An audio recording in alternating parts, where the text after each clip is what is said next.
Bonjour Taha, toi qui es de Grenoble, tu as été un peu sur le terrain là par rapport suite à la mort de Fatih et Adam dans une course-poursuite avec la bague. Est-ce que tu peux nous donner un petit peu des informations sur ce qui s'organise sur place? Effectivement, il y a une semaine et demie, il y a deux jeunes qui ont trouvé la mort, un jeune arabe et un jeune turc, Adam et Fatih, 17 et 19 ans. Ils ont trouvé la mort à la suite d'une course-poursuite avec la brigade anticriminalité qui les a pris en chasse alors qu'ils étaient sur un scooter sans casque. Il faut savoir que dans un premier temps, ce qui a motivé la poursuite, c'était que les gamins en fait, étaient sur un scooter volé. Mais le problème, c'est qu'ils ont engagé, si vous voulez, une course-poursuite qui était dangereuse. Ils les ont obligés à prendre l'autoroute avec une course-poursuite. Voilà, ils étaient très près, les véhicules étaient très près l'un de l'autre. On a des vidéos qui l'attestent, qui le prouvent, où on voit une course-poursuite vraiment à une allure, à une vitesse très très rapide. Et en fait, ce qu'ils ont fait, c'est qu'ils ont totalement mis en danger la vie de ces gamins. Et à la fin de la course-poursuite, il s'est passé ce qui se passe à chaque fois. On n'a pas encore établi exactement dans quelles conditions la collision a eu lieu, mais apparemment ils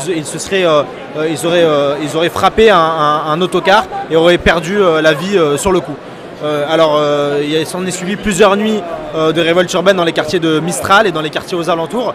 Les jeunes étaient très en colère de ce qui s'est passé et revendiquaient la vérité et la justice. Comme à chaque fois, les mêmes mécanismes se mettent en place. On a des journalistes qui prennent pour argent comptant la version policière.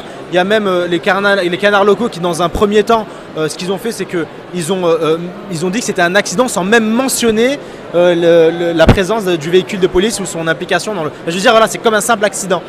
Il y a des journalistes qui étaient sur place, des correspondants de Libé par exemple, qui nous expliquent qu'ils ont mis que la version policière et qu'ils ne sont pas allés interroger les gens sur place parce qu'ils avaient peur de se faire agresser. Donc on voit bien les représentations racistes que certains journalistes de la caste peuvent avoir. C'est ce qu'on appelle un journalisme bourgeois. Du coup, c'est vrai que ça a posé un certain nombre d'interrogations. Il y a plein de petits éléments qui nous permettent aujourd'hui de dire que en fait, la procédure elle n'est pas normale.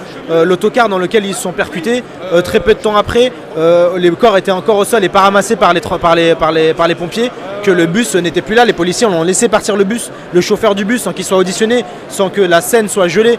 Donc il y a ça. Il y a par exemple la première version du procureur de la République où il y a un certain nombre d'incohérences. Par exemple, on nous explique que le scooter, il avait ses feux tout éteints, ses feux ne fonctionnaient pas. Et donc c'est ce qui avait motivé la poursuite en disant que vu que les feux étaient éteints, ils pouvaient être dangereux pour les autres usagers de la route.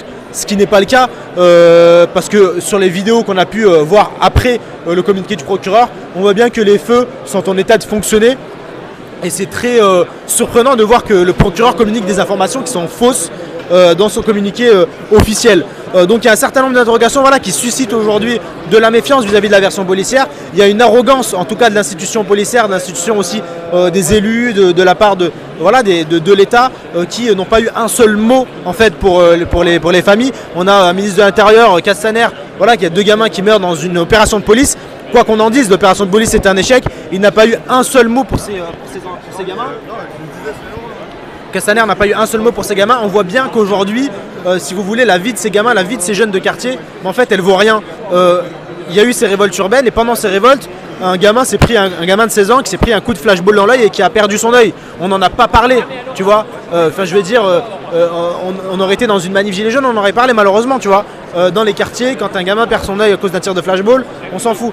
Donc voilà, aujourd'hui c'est les mêmes mécanismes qui se mettent en place avec le système de la justice, le système des médias, le système de la police. C'est toute une machine qui se met en place contre ces gamins. Aujourd'hui il y a un quartier en révolte, c'est le quartier de Mistral. Et je compte sur vous pour apporter le maximum de soutien. Si vous pouvez relayer les informations sur les réseaux sociaux, si vous pouvez continuer à faire passer le message et à dire en fait, qu'il faut s'organiser politiquement contre ces violences parce que la question elle est politique. Justement la famille s'organise, là on a vu qu'il y a eu une marche. Il y a eu dans un premier temps une marche blanche qui a été organisée par les proches et la famille, mais le plus important c'est que la famille au travers de son avocat a fait communiquer qu'il souhaitait porter plainte pour qu'une procédure judiciaire soit ouverte. Ça c'est extrêmement important. C'est un début d'un long combat, c'est un long combat de longue haleine. On le voit avec le comité Adama qui au bout de 3 ans de combat continue à se battre, continue à ne rien lâcher. C'est un combat de longue haleine et nous on sera à leur côté. On espère la semaine prochaine peut-être qu'Assa Traoré les rencontre En tout cas, voilà, il faut une solidarité militante, il faut une solidarité entre les familles de victimes et je pense qu'elle va s'opérer au cours du temps. En tout cas, c'est une bataille de longue haleine et il faudra rester à leur côté. Merci beaucoup.